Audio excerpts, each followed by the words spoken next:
সেই প্রথা এসেছে পরবর্তীকালে আমাদের ভারতবর্ষে। কারণ আগেকার ভারতবর্ষ তো অখণ্ড ভারতবর্ষ, এত ভেদাভেদ ছিল না। যারা গণেশ উপাসনা করে তারা গানপত্য চারটে, আরেকটি হচ্ছে যারা হরির উপাসনা করে তারা হচ্ছে বৈষ্ণব। এই পাঁচটি ভাবে আপনি হরি উপাসনা করতে পারেন, শিব উপাসনা করতে পারেন, কালী উপাসনা করতে পারেন, গণেশ উপাসনা করতে পারেন। মুম্বাইয়ের মানুষ, মহারাষ্ট্রের মানুষ বেশি গণেশ উপাসনা করে। আপনি সৌর মানে সূর্যদেবের উপাসনা করতে পারেন। হরি বল। কেউ সাকারে ভজে, কেউ নিরাকারে ভজে, কেউ মূর্তি পূজা বিশ্বাস করে, কেউ বিশ্বাস করে না। জল ফোটালে বাষ্প হয়, বাষ্প চোখে দেখা যায় না, নিরাকার। অন্তরে স্মরণ করছে কেউ, মূর্তিতে মানে না, অন্তরে ডাকে। হরি বল। সবকিছুর মধ্যে বিদ্যমান যিনি, তিনি ভগবান, তিনি সবার মধ্যে আছে। নিছক একটা মূর্তিতেই তিনি সীমিত নন, এটা অনেকের বিশ্বাস। অনেকে জল ফোটালে যেমন বাষ্প হয়, জল জমালে তেমন বরফ হয়, বরফ চোখে দেখা যায়, আকার আছে তার। হরি বল। এই বরফ আকারে অর্থাৎ সাকারে, কেউ নিরাকারে ভজে, কেউ আবার সাকারে ভজে, কালী রূপে, শিব রূপে, কৃষ্ণ রূপে। হরি বল। আমার মামার বাড়ি বাঁকুড়া, তাহলে আমার বাবার শ্বশুর বাড়ি নিশ্চয়ই আলাদা নয়, বাঁকুড়া। আর মায়ের বাবার বাড়ি সেটাও বাঁকুড়া। ঘরে ঝগড়া করে যদি তিনজন রাস্তা ধরি, বাবা যায় শ্বশুর বাড়ি, মা যায় বাবার বাড়ি, আমি যাই মামার বাড়ি, দেখি ঝগড়া করার কোনো মানেই না, এক জায়গায় উপস্থিত।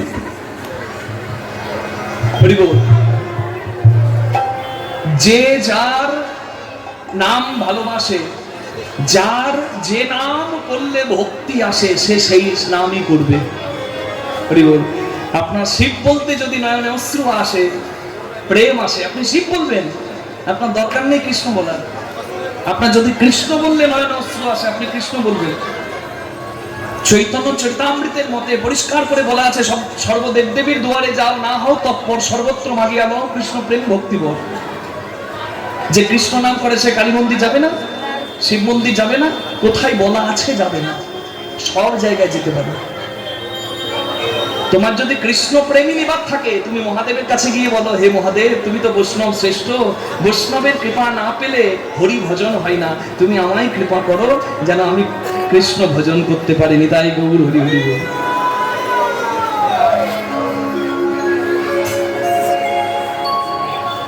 বাসুলি মা, মা দুর্গার একটা নাম বাসুলি। বাসুলি মায়ের পূজা করতেন চণ্ডীদাস ঠাকুর। চণ্ডীদাস ঠাকুর প্রতিদিন ফুল তুলে বাসুলি মায়ের চরণে দিতেন। একদিন গাছে ফুল না পেয়ে নদীর জলে ভেসে আসা একটা ফুল এনে মা দুর্গার চরণে দিচ্ছে, মা আজ আমি গাছে ফুল পাইনি, আমি নদীর জলে ভেসে আসা ফুল আমি তোর চরণে দিলাম, তোর এই সন্তানের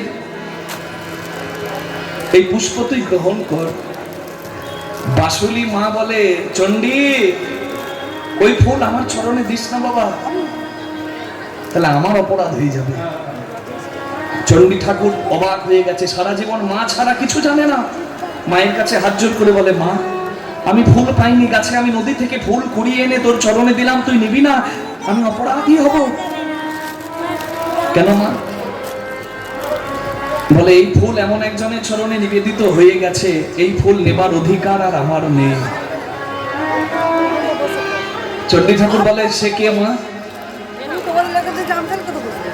এই ফুল অর্পিত হয়েছে ভগবানের চরণে, এই ফুল নেবার অধিকার আর আমারও নেই। নিতাই গৌর প্রেমানন্দে হরি হরি বল। তবে মা, আমি তো তোকে ছাড়া কিছু জানি না, আমার পরিবারের সকলে তোর নাম করে এসেছে, আমি এখন কি করব? তবে তুই আমাকে আশীর্বাদ কর যেন আমি তার চরণ ভজতে পারি। মা আশীর্বাদ করে, বাসুলি মা, দুর্গা মা, তার আশীর্বাদে চণ্ডী ঠাকুর কৃষ্ণ ভজনে ডুব দিতে পারল। যেমন করে ব্রজবাসীরা মা কাত্যায়নী, সেও মা দুর্গা, তার কৃপা পেয়ে গোবিন্দ ভজন করতে পেরেছিল। নিতাই গৌর প্রেমানন্দে হরি হরি। কি দুর্গা, কি শিব, কি কৃষ্ণ, আপনার যার নাম করলে প্রেম আসে আপনি তার নাম করবেন, কারোর কথা শোনার দরকার নাই। প্রেম অনেক ঊর্ধ্বের বস্তু।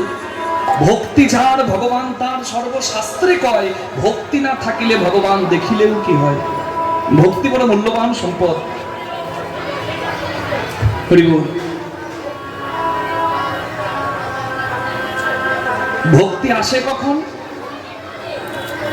নববিধা ভক্তি। শ্রবণম, এই যে শুনছেন, কীর্তনম, শুনে স্বাদ হবে একটু প্রভুর নাম কীর্তন করি। শ্রবণম কীর্তনম বিষ্ণু শরণম, প্রভুর শরণ। হরি বল। পাদ সেবনম অর্চনম বন্দনম দাস সখ্য আত্মনিবেদন। আর সবশেষে আছে কি? আত্মনিবেদন। আত্মনিবেদন কি? আমি কি, আমার কি আছে, এই সব অহংকার ভুলে বাহ্যিক স্মৃতি যখন শূন্য হবে মানুষ, তখন মানুষ আত্মনিবেদন করতে পারবে, মাথাটা নামাতে পারবে। আর এটা যদি না পারে, আরে পরে হবে হরিনাম। একবার তো আগে নাম পড়ে না, আগে নাম পড়ে না, তুই আগে নাম পড়ে না, আগে নাম পড়ে না, করবি যদি হরির নাম, আগে নাম পড়ে না। হরি নাম আগে নাম পড়ে না, কলিযুগে হরি নাম আগে নাম পড়ে না। আগে নাম পরে তো হরিনাম। কোথা থেকে নামতে হবে? নিজের অহংকারের আসন থেকে। আগে নাম পড়ে না, অহংকারের আসন থেকে আগে নাম পড়ে না, অহংকারের আসন থেকে আগে নাম পড়ে না, অহংকারের আসন থেকে আগে নাম পড়ে না, অহংকারের আসন থেকে আগে নাম পড়ে না। অহংকারের আসন থেকে আগে তুই একবার নাম। কোথায় নামতে হবে? যেখানে সেখানে নামার দরকার নাই। একটা জঙ্গি দেখে, একটা সন্ত্রাসবাদী দেখে কি ভারতীয় সৈন্য মাথা নামাবে? না। যেখানে মাথা নামালে কিছু পাওয়া যায় সেইখানে মাথাটা নামাতে হবে। যাত্রার কাছে মাথা নামাতে নাই। কোথায় নামাতে হয়? যেখানে পাওয়া যায়।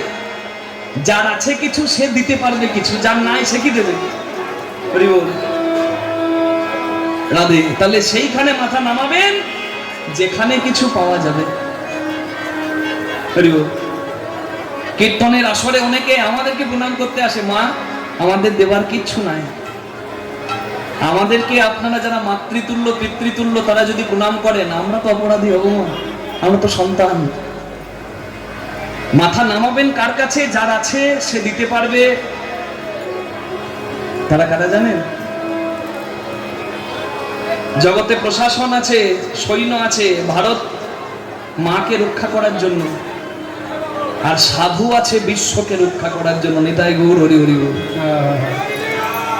সেইখানে মাথা নামাতে হয়। একবার সাধু গুরুর চরণ তলে আগে নাম পড়ে না, গুরু চরণ তলে আগে নাম পড়ে না, সাধু গুরু চরণ তলে আগে নাম পড়ে না, গুরু চরণ তলে আগে নাম পড়ে না। যদি থাকে ঠিক মতি আত্মনিবেদন, তাহলে সংসার ছেড়ে যে যেতে হবে তার কোনো মানেও নাই। সংসারে থেকেও তুমি পাবে নিত্যানন্দ ধাম, আগে নাম পড়ে না। নিত্যানন্দ ধামে আগে নাম পড়ে না, তুমি যাবে নিত্যানন্দ ধাম, আগে নাম পড়ে না। নিত্যানন্দ ধামে আগে নাম পড়ে না। এই কথাটি প্রথমে পদাবলিতে বলা হলো, ইহ কলিযুগ ধন্য ধন্য হইলা। কলিযুগ ধন্য হলো কেন? আইলেন গৌর হরি করুণা করিয়া। চৈতন্য মহাপ্রভু এসেছেন সকলকে উদ্ধার করতে। হরিনাম দিয়েছেন। হরিনাম শুধু নয়, অন্য নাম তার থেকে হরিনাম আলাদা। কেন? হরিনামের মধ্যে প্রেম আছে। প্রেম শূন্য হরিনাম সেটা হবে বিনোদন। এখন দেখেন না হরিনাম এমন কোমর দুলিয়ে দুলিয়ে নাচ, ঢিপ ঢিপ ঢিপ ঢিপ করে বাজনা। যে হরিনামে প্রেম নাই সেই হরিনাম কোন ক্রিয়া করতে পারবে না। হরিনাম প্রেমের সঙ্গে আশ্রয় করতে হবে কি? আর হরিনাম আশ্রয় করার আসল মন্ত্রটাই হচ্ছে অহংকার শূন্য হয়ে অপরাধ মুক্ত হয়ে হরিনাম আশ্রয়।